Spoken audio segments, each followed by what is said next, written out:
সখী ভাবনা কাহারে বলে, সখী যত না কাহারে বলে।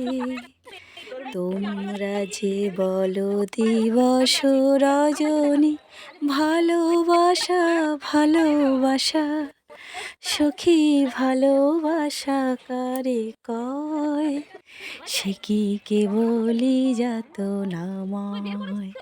হ্যালো সবাইকে, আজকে ছেলেকে স্কুলে দিয়ে দেখেছো আমাদের সখীগণ মিলে আমরা কত আড্ডা কত মজা করেছি। দেখো সবাই মিলে মুড়ি খাচ্ছি, মুড়ি ছোলা সব একসাথে মিক্স করে আমরা খাচ্ছি। বিশ্বাস করো, বন্ধু জীবনে থাকাটা খুব খুব খুব দরকার। ছেলে স্কুলে পিটি করছে আর আমরা বাইরে মজা করছি। আসলে না, ঠাকুর যেমন লাইফ থেকে কিছু বন্ধু নিয়ে নিয়েছে, তেমন সেরকম কিছু বন্ধু দিয়েও দিয়েছে। যে যারা বলো না যে মেয়েরা মেয়েদের শত্রু, বিশ্বাস করো সব ক্ষেত্রে নয়, মেয়েরাই হচ্ছে মেয়েদের আসল বন্ধু। আর যদি তোমার এইরকম কিছু বান্ধবী থাকে, প্লিজ তাহলে তোমরা তাদেরকে জীবন থেকে হারিও না। কারণ বন্ধু থাকাটা জীবনে ভীষণ ইম্পর্টেন্ট, ভীষণ ইম্পর্টেন্ট। এমন কিছু কথা আছে যেগুলো তুমি একমাত্র তোমার বন্ধুদেরকেই বলতে পারো। এই বিয়ের 8-9 বছর না, আমার বন্ধুদেরকে আমি খুব মিস করেছি।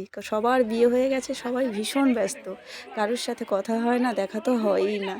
তো সব জীবনে সব কিছু পেলেও বন্ধু পাইনি। দেখেছো, দিদাটাও আমাদের সঙ্গে ফ্রেন্ড হয়ে গেছে। বন্ধুর কোনো বয়সই হয় না, সত্যি এটাই তার প্রমাণ, জানো তো।